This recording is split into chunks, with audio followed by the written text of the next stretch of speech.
If you can change your outlook, change some of your values, and change your rules, you'll find there's a whole other set of rules out there that are more conducive for people who want to be rich. The story of Rich Dad, Poor Dad is really a story of two different fathers with two different sets of values and completely different sets of advice.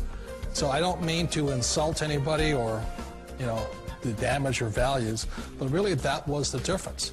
For example, my poor dad always said, go to school, get good grades, get a high-paying job, work hard, live below your means, save money, get out of debt, have a good retirement plan. That was my poor dad's values. My rich dad said, you probably won't get rich doing that way because very few people get rich following that plan. But you thought saving money made you money.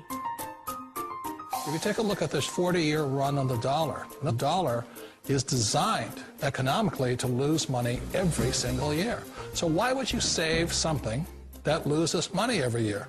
And what this means for somebody on retirement plans is that after you retire, the value of your dollar goes down and your cost of living keeps going up.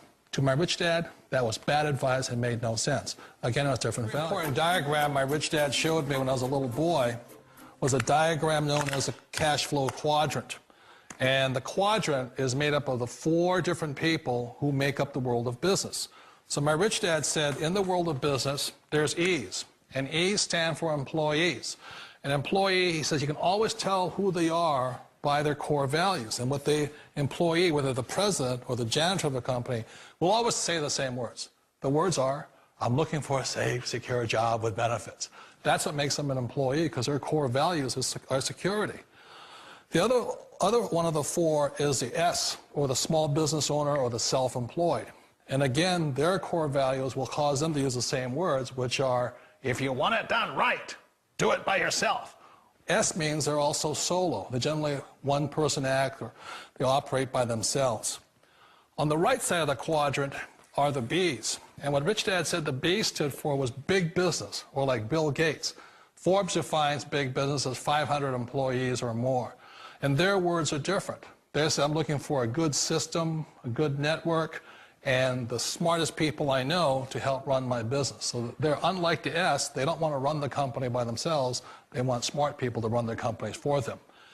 And then the fourth of the quadrant is the I, and I stands for investor. These are people who have money work hard for them. These people are people who have people work hard for them. And these are the people that work hard for the rich here. So early on in my life, it was my poor dad who always said to me, Robert, go to school and so get a high-paying job. And so my poor dad's core value was to be an employee. He wanted job security, promotions, a steady paycheck, and all this. And so it was my rich dad who said to me, he says, Robert, if you really want to be rich, learn to build businesses. It made more sense to him to work hard to build a business, something you owned, and something you could pass on for generation to generation to your kids. Whereas my poor dad said, work hard, but my rich dad said, why would you work hard for something you'll never own and you can get fired from right away? Again, that was a difference in values.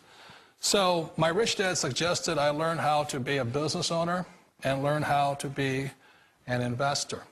And that's one of the big differences. On this side of the quadrant, these people here work for security. They work for money also. On this side over here, their key value that they want is they want freedom. They don't want to have to work at a job anymore. They don't want to have to work for the rest of their lives. So the beauty of building a business and learning how to invest is very simply that this is passive income. You work hard for a few years, but possibly for the rest of your life, income keeps flowing to you. Of all the businesses out there, which type do you choose? One of the reasons I consider a direct selling business a perfect business is very simply because the company will work with you to get the business skills that make you rich. Always remember that it's not money that makes you rich, it's business skills. And that's why it's a perfect business. They'll take as long as you like to get the skills to make the money. And that's a lifetime skill thing. The other part about it is the low startup cost. Where else can you get in for under $500 and get these skills? For people who want to make the shift over to the B quadrant, which is what I would recommend for people, one of the beauties of a network marketing company is that you can do that for a very low price. And that's why I talk to people about considering network marketing. If you're to build a Microsoft, it would take you hundreds of millions of dollars. But a network marketing company allows you to start at a very low rate. They'll be patient with you. They'll take their time to transition over here. And the reason why that time is so important to most people is it takes time to change those values. And the most important thing is once you take the time, let's say it takes 1 year, 2 years, 5 years, whatever time it takes, once you see the value or the core values of this side and this side, you're unstoppable. Today, I would never go back and get a job. Why should I? I'd rather stay on this side, build companies, pay less taxes, and make more money. But the key is a person needs to change the values from my poor dad to the values of my rich dad. And that's one of the beauties of network marketing companies. They allow you the time, and at very low cost, they'll work with you to make that transition over there.